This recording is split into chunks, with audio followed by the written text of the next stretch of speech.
Ya, selamat sore. Sore, apa kabar Ya, ini Dokter Dian? Masih semangat nggak Dokter Dian? harus semangat dong, Dokter Ajeng. Jangan sampai semangat itu patah akibat Iya, COVID. Jadi betul. semangat Apalagi sekarang belajar. bulan Agustus loh dok, bulan vitamin A dan juga pekan ASI. Jadi buat Ya, ibu-ibu bijak, smart mom semua ya harus tetap semangat nih. Yang ASI harus tetap aksi eksklusif, bahkan kalau bisa eksekutif ya sampai 2 tahun ya. Terus buat yang mau dapat vitamin A, jangan lupa segera hubungin kader posyandu atau Bu RT, Bu RW di dekat rumah. Ya dok. benar, benar sekali. Jangan lupa bulan ini banyak hal acara yang bisa diikuti dan tidak Dan 17 dilewatkan. Agustus dok, jangan lupa hari kemerdekaan. Baru mau ngomong udah diduluin. Mantap. Jangan lupa mulai pasang bendera minggu depan ya.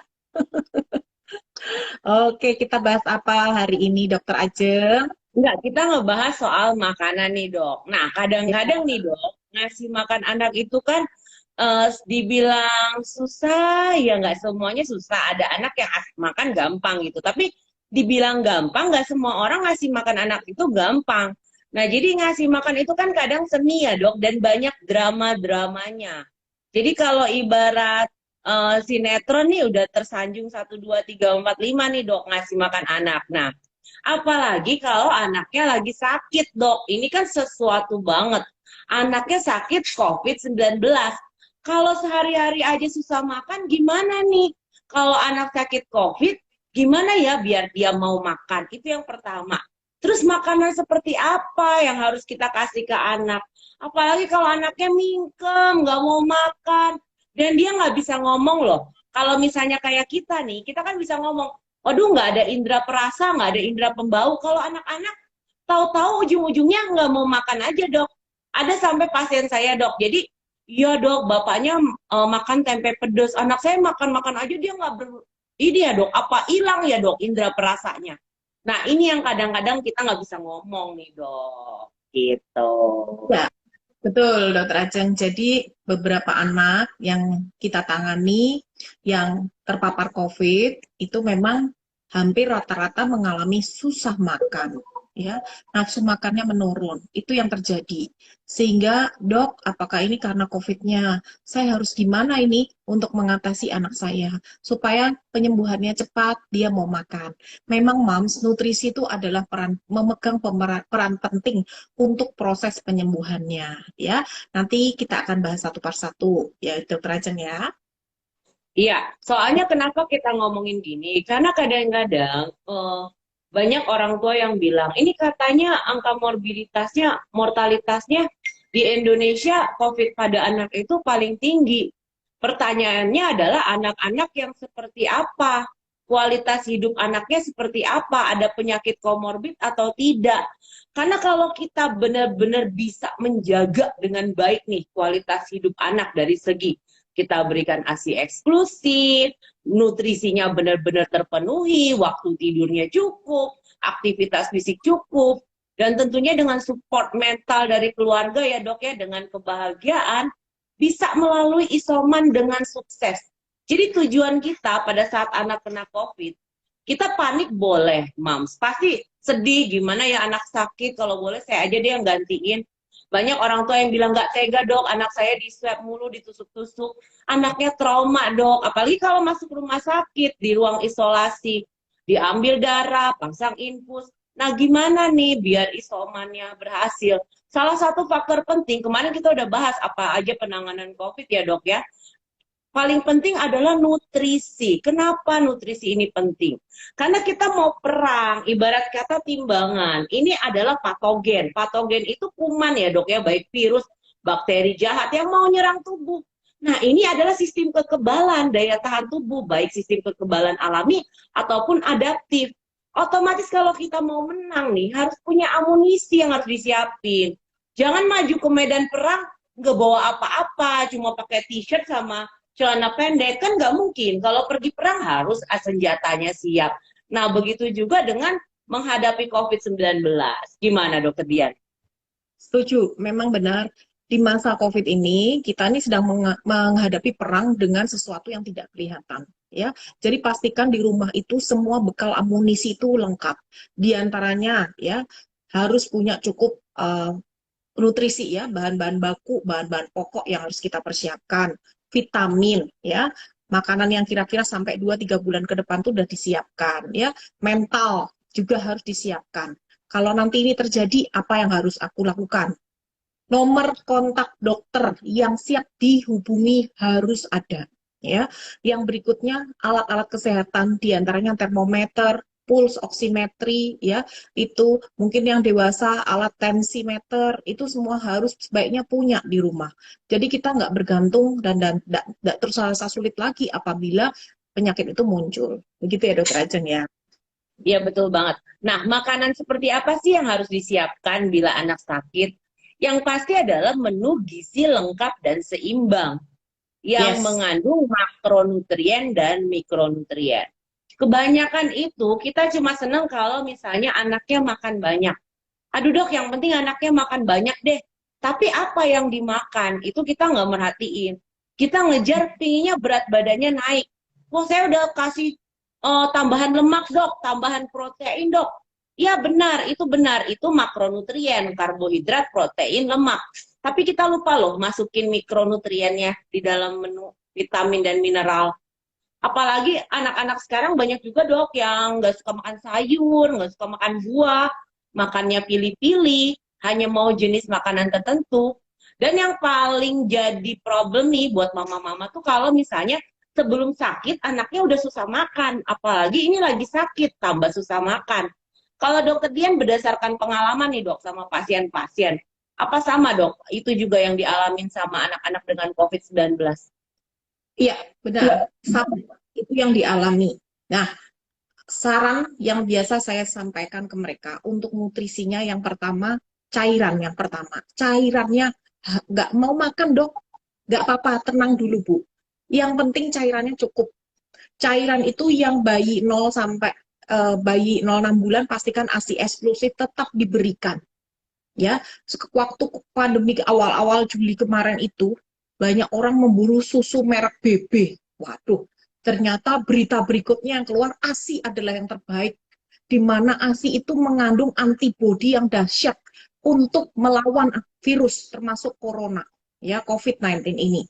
Jadi ayo moms yang mau menyusui harus segera memberikan ASI, fokus memberikan ASI. Karena di dalam ASI beda dengan susu formula. Di dalamnya ada antibodi, nggak cuma untuk COVID, tapi virus kuman yang lain, mencegah diare, influenza berat. Ya, karena kita tahu COVID ini biasanya diperparah dengan hadirnya virus influenza. Nah, sedangkan di dalam ASI ada antivirus. Lalu dokter, kalau saya kena COVID, apa saya harus tetap memberikan ASI pada anak saya, bayi saya yang sehat? Tetap, tetap berikan ASI, ya. Tetapi dengan standar protokol yang ketat, ya. Atau memberikan ASI perah, jangan minuman yang lain. Kalau Anda masih punya kesempatan, bayinya masih mau netek, walaupun udah minum formula, ayolah diusahakan kembali lagi ke ASI. Karena di dalam susu formula tidak ada antibodi, ya. Itu bedanya dengan ASI. Cairan. Lalu bagaimana dengan anak-anak yang sudah tidak minum ASI? Cairannya pastikan cukup 100 mili kalikan berat badan. Itu gampangan hitungannya untuk perharinya dia minum berapa. Nah, minuman itu pada anak di bawah 12 bulan, susu cukup 500 sampai 600 mili per hari. Ya, sisanya boleh kuah sayur, sari buah gitu. Jadi air putih, nggak melulu harus susu. Apalagi anak-anak di atas 1 tahun ke atas. Susu sudah bukanlah segalanya. Tapi pastikan mereka mengkonsumsi susu 300 sampai 500 mili per hari. Sisanya bisa boleh dikasih air madu, boleh. Ya, sari buah, apalagi COVID-19 membutuhkan antioksidan. Minuman yang kaya antioksidan tuh apa? Minuman yang kaya vitamin C, A, E, ini antioksidan, ya. Ada di mana? Di perasan sari buah, jeruk, mangga, stroberi, kiwi, mengkonsumsi buah-buahan itu langsung Kalau anaknya nggak suka buah ya mungkin dibuat puding buah. Jadi di sini keluarga dituntut menjadi kreatif, ibunya terutama kreatif Setuju. untuk memvariasi makanan, kreatif untuk mengganti ya, mengganti tipe-tipe makanan itu supaya anak mau.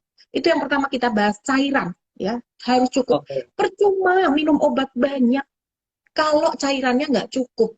Metabolisme obat di dalam tubuh tidak akan pernah sempurna bekerjanya. Maka dari itu dokter, anak saya susah makan, tenang. Yang penting cairannya cukup. Taunya cairan cukup gimana dok? Pantau kencingnya. Ada nggak tanda dehidrasi? Bibir kering, mata cowong, bayi ubun-ubunnya cekung, ada nggak? Pantau kencingnya. Pastikan kencing setiap 3 jam sekali, ganti pampers. Ya, itu menandakan cairan di tubuh si kecil sudah cukup. Nah, sekarang kita membahas makanannya, ya. Oke. Seperti Sebelum kita dokter bahas Dian tadi makanan, Dokter jelaskan. Dian. Mm-mm. Seperti kita tahu nih, sekarang pekan ASI ya dok ya, jadi World Breastfeeding Week. Jadi buat ibu-ibu menyusui tetap semangat mengasihi. Tadi Dokter Dian udah membahas banget loh tentang ASI adalah makanan yang terbaik untuk bayi. Jadi ternyata selain mengandung nutrisi, ASI juga mengandung zat aktif seperti enzim, probiotik, dan antibodi. Salah satunya dok, ini kalau pasien COVID berat nih, mungkin ada keluarga kita atau kolega yang sempat masuk ICU, ada obat imunoglobulin yang namanya titik-titik keras gitu ya. Nah itu harganya satu vial 2,5 sampai 3 juta ya dok ya. Terus dihitungnya per kilogram berat badan. Jadi kalau yang gendut kayak saya berapa dok? Bisa 100 juta ada. Nah, padahal di ASI itu ada loh kandungan imunoglobulin. Jadi mengingatkan kembali buat yang masih ada kesempatan, semangat mengasihi.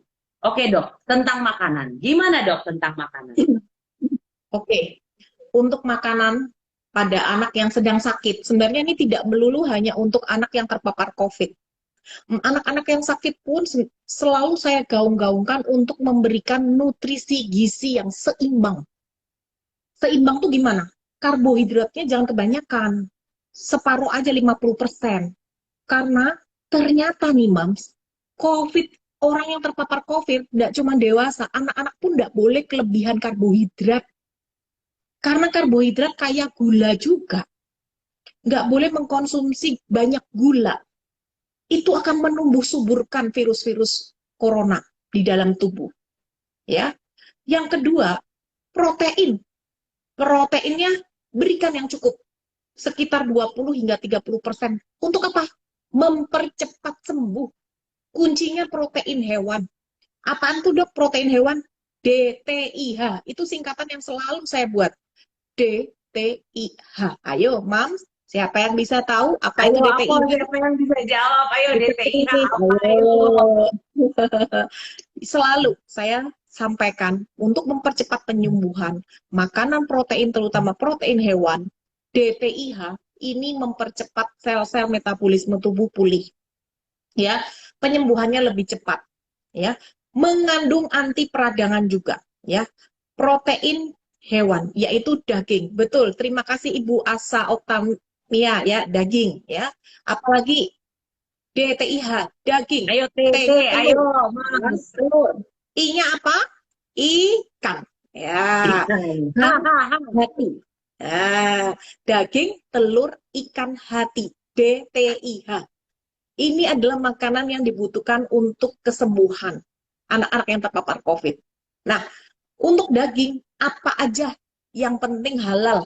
Kalau bisa daging merah, ya, karena mengandung zat besi yang tinggi. Zat besi berfungsi untuk imunitas, immunity, sehingga mempercepat penyembuhan itu terjadi. Ya, telur, kuning telur mengandung omega 3. Ikan mengandung omega 3. Lah, kenapa penting? Omega 3, Mams, berfungsi untuk menekan reaksi inflamasi atau peradangan. Nah, kalau anak mengalami COVID, mengalami radang tenggorok, ya, mengalami hidungnya buntu karena ada peradangan di dalam hidung mungkin, atau paru-parunya mengalami pneumonia atau gangguan pernafasan. Nah, sel-sel yang mengalami peradangan itu butuh omega 3. Omega 3 didapat dari ikan, didapat dari kuning telur, ya. Kaya akan makan sumber-sumber itu. Jadi ingat, sebagai antiinflamasi, meredakan infeksi secara cepat, gitu, ya. Lalu apa selain protein hewan? Protein nabati pun bagus. Contohnya tempe, tahu. Jangan ditinggalkan kacang merah, kacang-kacangan, ya. Itu kaya antioksidan, kaya dengan protein yang bagus untuk sel-sel penyembuhan. Dan yang berikutnya lemak. Lemak, pilihlah minyak yang kaya dengan lemak yang baik, ya.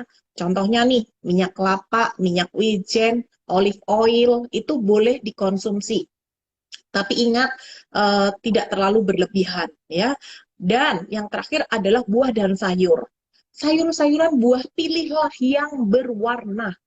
Yang berwarna kuning, orange, merah, hijau, ungu, itu pilih. Karena antioksidan itu kalau bentuknya kapsul yang dijual di apotek untuk mempercepat penyembuhan orang-orang COVID itu, aduh mahalnya minta ampun yang namanya antioksidan itu. Nah, kenapa nggak ada salahnya kan kalau anak-anak kita kan memberikannya lewat makanan, ya, yang seperti pernah Dokter Ajeng jelaskan. Nah, itu adalah sayur-sayuran yang bisa dipilih. Begitu Dokter Ajeng. Ya, mungkin Ya, Dokter Ajeng mau setuju sekali menambah. Dokter Dian. Ya, saya menambahkan ya, tadi Dokter Dian itu menyebutkan tentang inflamasi. Kenapa sih butuh protein gitu? Apalagi jumlahnya 20-30%. Karbohidratnya nggak boleh banyak-banyak loh. Apalagi sekarang kan lagi booming dok, yang ada tren tentang, wah harus berpuasa ya, karena untuk diet rendah karbo segala macam. Jadi diet itu harus seimbang. Diet itu bukan tidak makan ya, tapi pengaturan pola makan. Nah, kenapa protein ini penting? Tadi Dokter Dian sempat menyebutkan tentang antiinflamasi. Kita perlu mengingatkan bahwa pada anak, COVID pada anak itu ada disebut namanya MIS-C. Ya, MIS-C itu apa? Jadi multi system inflammatory syndrome yang penyebabnya COVID-19.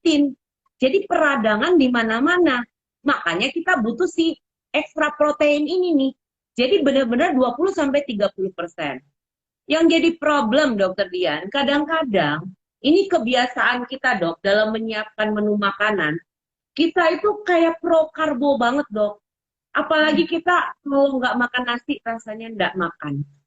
Contoh, kita nggak perlu ke menu harian anak-anak. Di menu harian dewasa kadang-kadang sering ada salah kaprah. Kan makan nasi Padang itu enak banget ya, Dok, ya. Cuma kan kita kadang gini, nasinya banyak, sepiring penuh. Dagingnya cuma sepotong dok rendangnya. Terus nanti minta tambahan kuah bumbu rendang sama kuah gulai yang banyak. Akhirnya yang tadi komposisi yang tadi Dokter Dian bilang proteinnya 20-30% nggak nyampe dok segitu. Padahal kita butuh proteinnya ekstra. Nah di situ mama-mama bisa tambahkan loh di snacknya. Yang biasanya snack jajanan-jajanan, jangan kasih snack-snack olahan yang manis-manis, karena kita kan harus mengurangi karbohidrat. Mama-mama bikinin telur rebus, atau dadarin telur, dikasih di waktu snacknya. Atau mau gadoin nugget ayam, bikinan sendiri.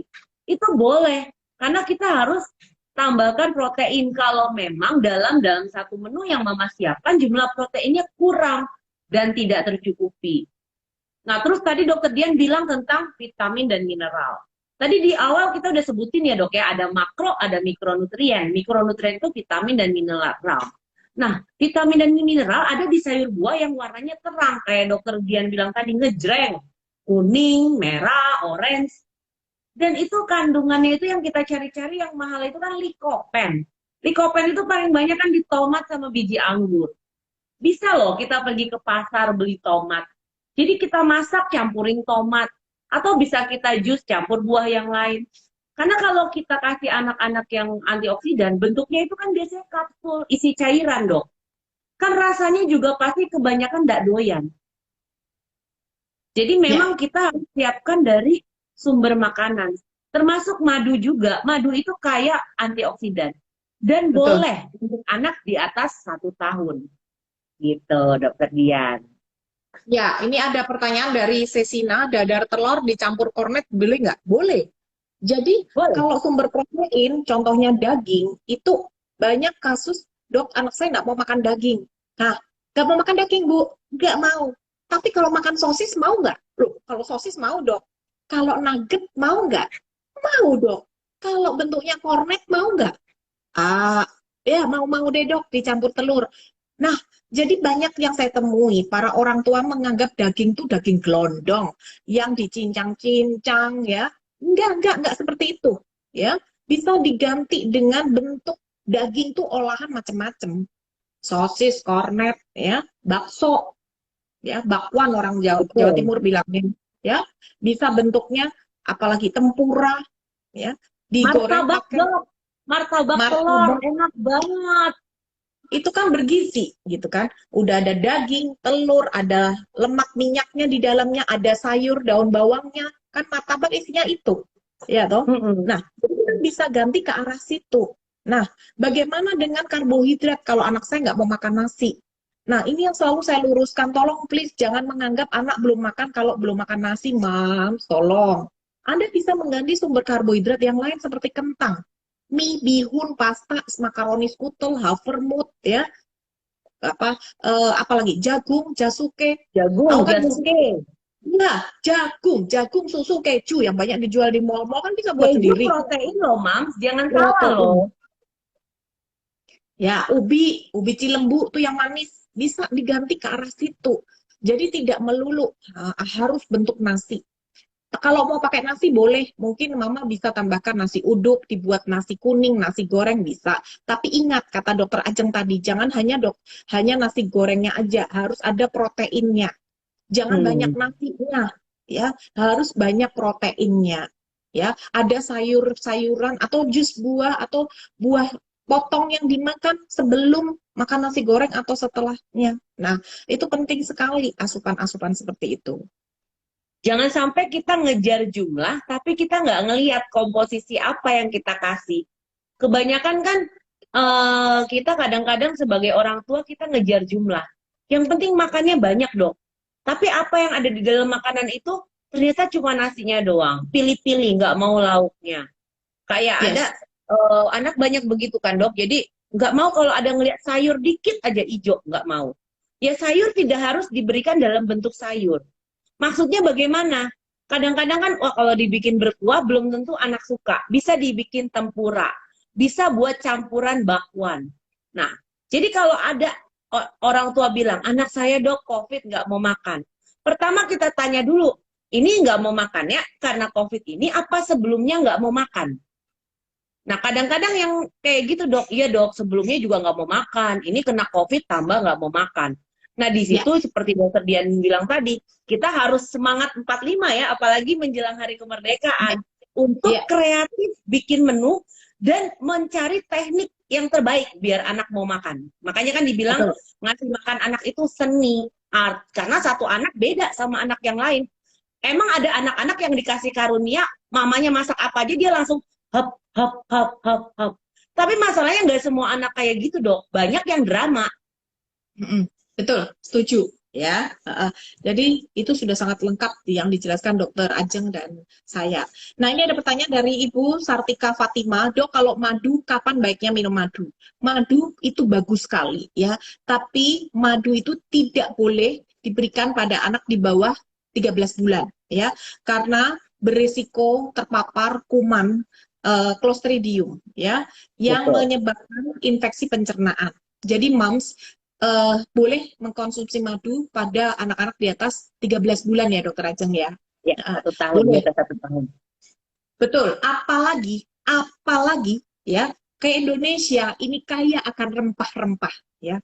Indonesia kaya akan herbal. Sekarang kita akan membahas masalah herbal. Dok, ada madu. Kira-kira ditambah apa nih supaya anak saya penyembuhan COVID-nya cepat membaik? Dokter Ajeng dijelaskan? Bisa dengan jeruk lemon campur madu, ya. Jeruk Yes. lemon itu kan kandungan vitamin C-nya tinggi. Cuma kalau dikasih begitu aja kan terlalu masam.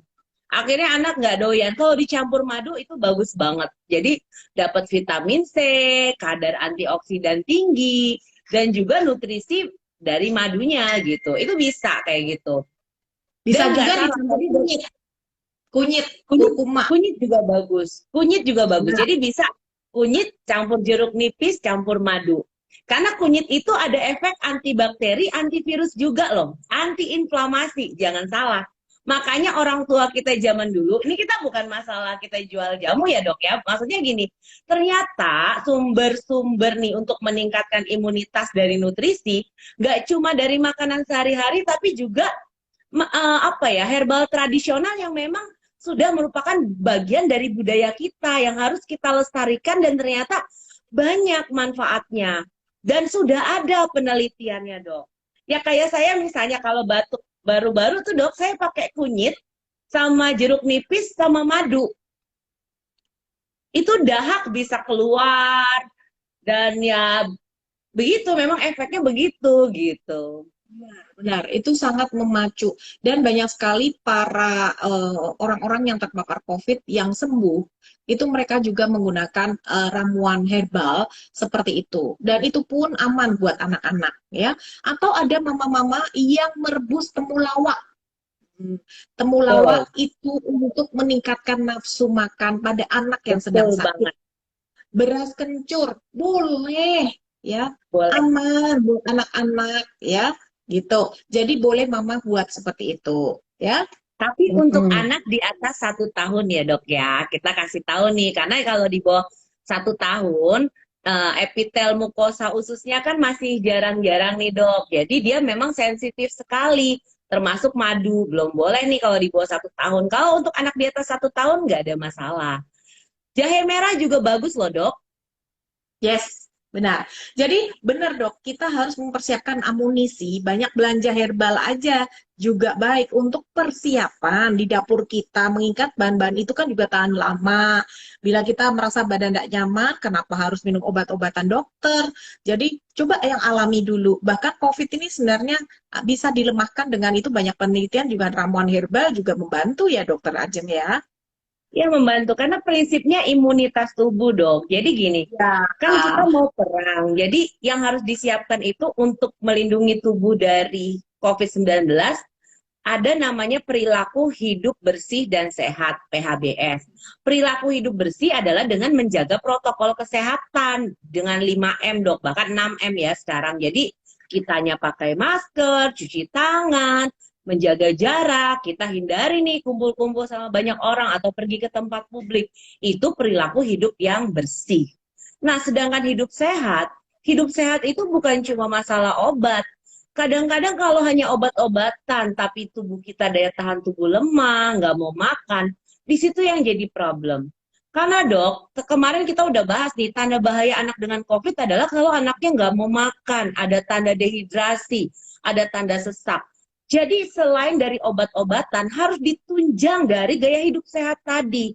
Termasuk salah satu yang paling penting adalah makanan. Gitu. ya. Benar-benar sekali. Ini ada pertanyaan dari Ibu Putria Pertiwi, dok anak 7 bulan, ini kebutuhan sayur dan seratnya bagaimana? Nah, untuk anak-anak di bawah di bawah 2 tahun, sebenarnya kebutuhan serat itu hanya sebatas pengenalan ya, Mams. Memang nggak boleh diperbanyak. Mengapa? Karena kalau terlalu banyak serat yang kita beri buah dan sayur pada anak di bawah 2 tahun, pencernaan mereka ini belum sempurna mencerna sayur dan buah itu secara maksimal. Jadi bisa diberikan batasannya kurang lebih 125 hingga 150 mili lah per hari. Itu saya rasa sudah cukup. Jadi menurut rekomendasi seperti itu, Mams, untuk pastinya gitu. Jadi tidak diperbanyak karena akan memberikan efek kenyang lebih lama, bahkan dia nggak akan mau makan makanan yang lain jadinya. Karena serat tidak bisa dicerna sempurna oleh pencernaan bayi di bawah 2 tahun. Demikian. Ya, ini ada pertanyaan lagi dari Ibu Wits 787. Saya mau tanya dok, jam terakhir makan pada usia 14 bulan di jam berapa ya dok? Kadang jam 7 sampai setengah 8 saya masih kasih makan. Apakah boleh dok? Jadi prinsipnya kita harus ada jadwal makan. Karena proses mencerna makanan itu kan butuh sekitar 2 sampai 3 jam. Kalau anak sering dikasih makan, kasih minum susu tiap jam, otomatis anaknya jadi nggak mau makan karena kenyang. Jadi harus ada namanya sinyal lapar dan kenyang. Mama bisa bikin jadwal makan, 3 kali makan utama, 2 kali snack. Jadi misalnya contoh, Pagi, dia bangun tidur, makan pagi jam 7, snack pagi jam 10, makan siang jam 1, snack sore jam 4, makan malam jam 6. Tapi kalau misalnya nih, oh jam setengah 8 masih makan, boleh nggak? Tapi jarak antar makan ke tidur harus ada jarak, karena butuh waktu untuk mencerna dulu.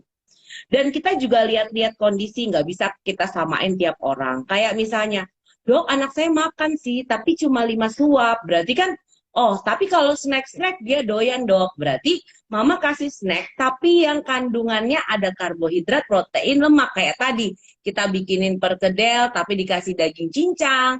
Atau kita bikinin tadi martabak telur, atau bakwan, ada udangnya, ada sayurnya. Nah, bisa kita tambahkan ekstra snack malam. Jadi misalnya snacknya cuma 2 kali karena dia makannya dikit, jadi snacknya 3 kali. Tapi tetap harus kita aktifkan sinyal lapar dan kenyang. Ya, benar, setuju. Ini ada pertanyaan lagi dari Ibu Natali. Bagaimana pemberian temulawak yang bentuk sirup yang banyak dijualan di pasaran?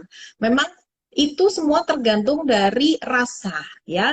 Kadang-kadang ada beberapa anak tidak menyukai rasa yang terlalu tajam atau terlalu manis dari sirup-sirup yang dijualan di luar, ya. Lebih baik kita membuat sendiri, karena membuat rebusan temulawak dengan gula Jawa itu ditambah mungkin kayu manis sedikit, ya, itu bisa tanpa pengawet, jadi lebih aman dan bisa disimpan dalam jangka waktu berapa hari.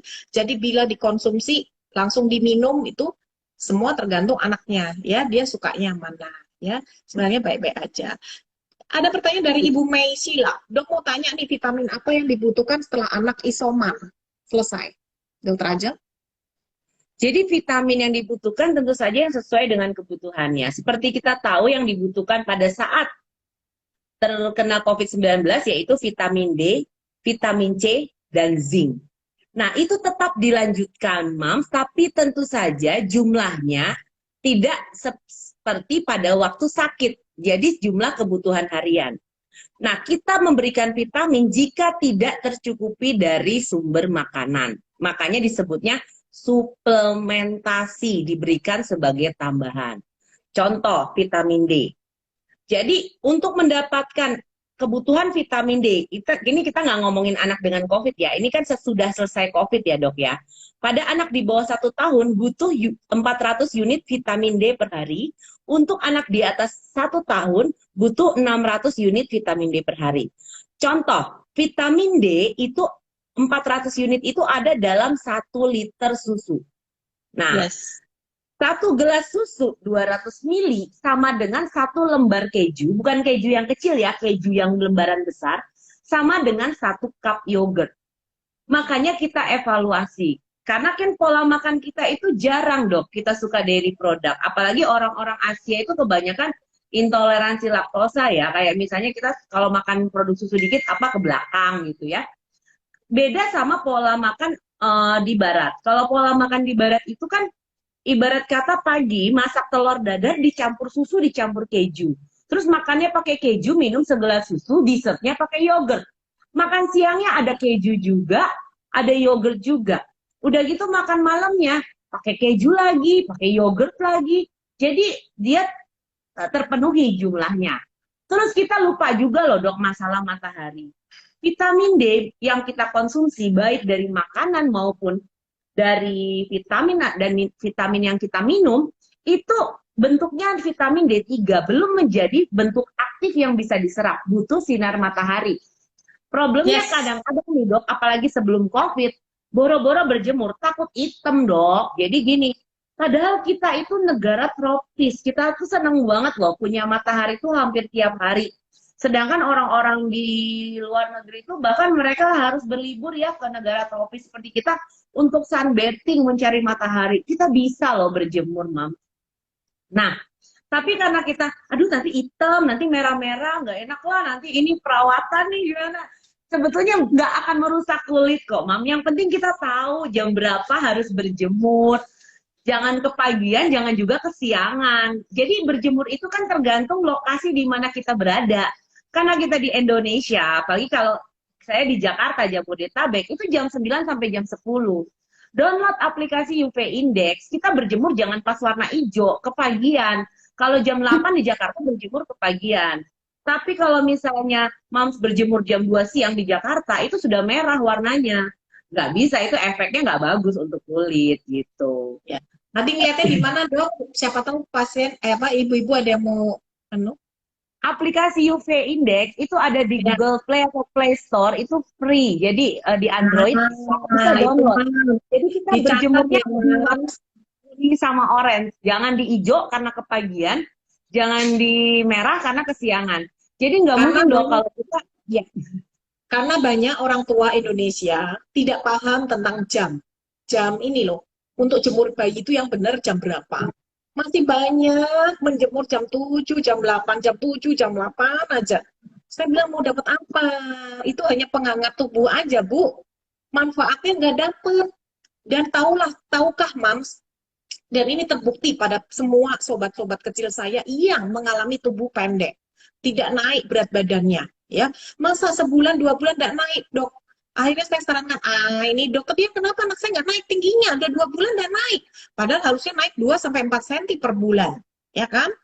Ya, saya tahu kok Bu penyebabnya. Pasti anaknya sering dikungkung di rumah, nggak pernah dijemur ini pasti. Iya dok, bener. Bener dok. Emangnya ngefek ya dok ya? Nah, itu.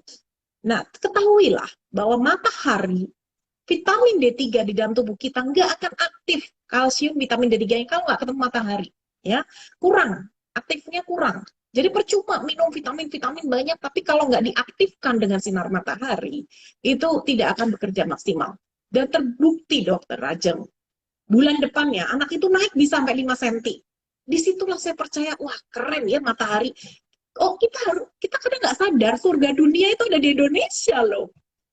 Gitu. memang Iya, saya dokter Ajeng paling hobi kalau nggak pandemi ini jalan-jalan. Tapi kalau sudah, bagaimanapun tetap kita bersyukur, tetap bahagia, tetap cinta banget sama nama Indonesia.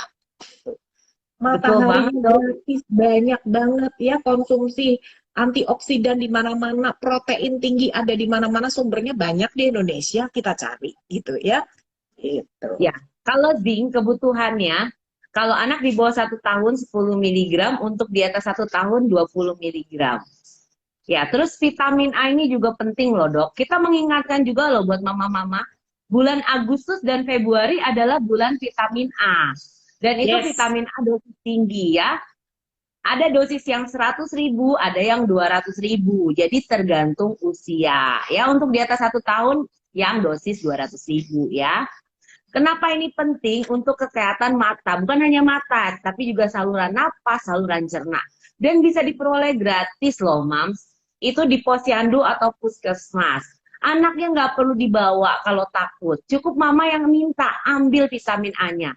Bahkan seharusnya itu dibagikan oleh kader posyandu. Kalau posyandunya nggak aktif, telepon Bu RW, WA. Bu RW, dari puskesmas udah bagi belum ke Bu RW? Kok saya belum dapat ya Bu? Gitu. Karena pasti dibagiin kok ke RW-RW, biasanya begitu ya.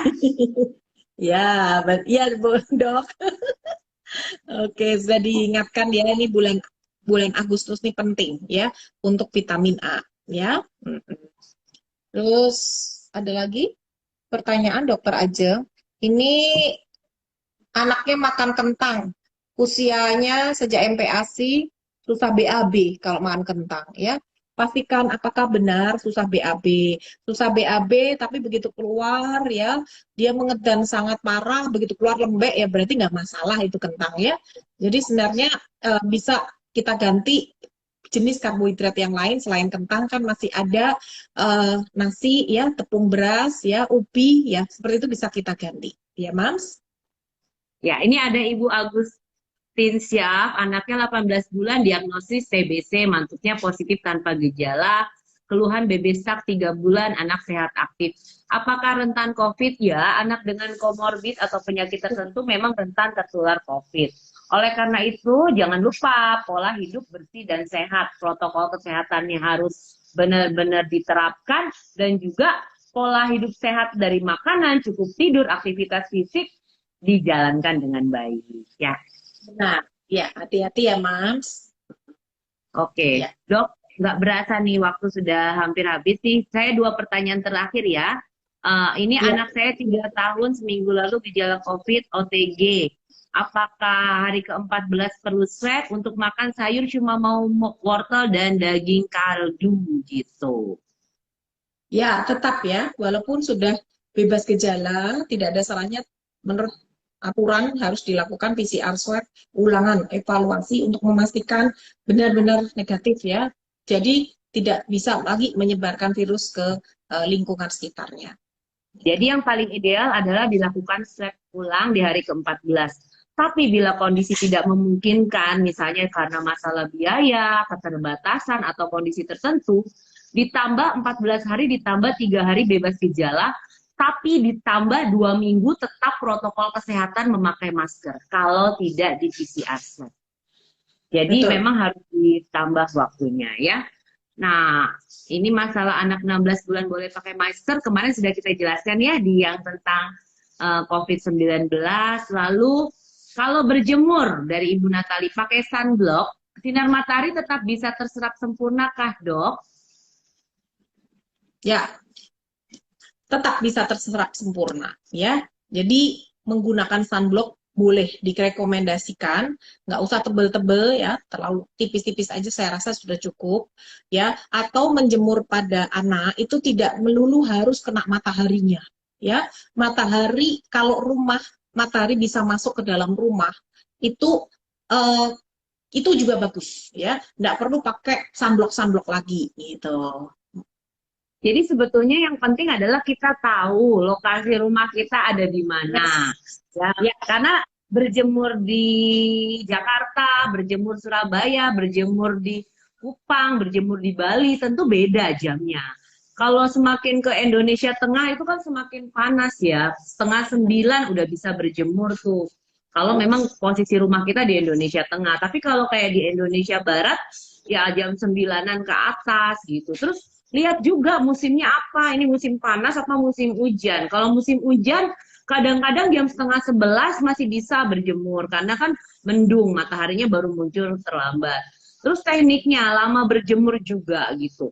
Kalau udah di atas 1 bulan, 15-20 menit sudah cukup berjemurnya. Jadi nggak perlu yang berjemur sampai 1 jam, sampai apa ya, itu nanti sunburn, malah terbakar ya. matahari. Jadi ya asal kita tahu waktu timing yang pas berjemur, berapa lama, mudah-mudahan tidak ada efek-efek dari negatif dari berjemur. Gitu Benar. deh. Sip. Ya. Oke, Semoga sudah mama-mama. bisa pembahasan kita sore hari ini semoga sudah mengupas dan menjelaskan semua pertanyaan yang terkait dengan nutrisi yang dibutuhkan oleh anak-anak yang terpapar COVID-19 ya. Semoga bermanfaat ya Mams ya. Mohon dilakukan di kehidupan anak sehari-hari. Demikian. Oke. Terima kasih buat mama-mama yang sudah bergabung bersama kita di minggu sore ini. Tetap semangat buat yang terkena COVID-19.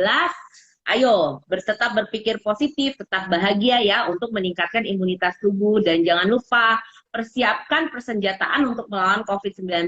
Bukan dengan obat, tapi juga dengan nutrisi yang baik, tidur yang cukup, lalu aktivitas fisik, dan juga berjemur matahari pagi. Oke, sampai di sini dulu. Kita salam ya dok ya, bulan Agustus ini ada bulan vitamin A, kita ingatkan kembali buat mama-mama, ada pekan ASI, kita ingatkan juga kembali buat mama-mama, dan jangan lupa semangat hari kemerdekaan. Nanti kita ada lomba ya dok untuk hari kemerdekaan ya. Iya, iya kita adakan lomba ya.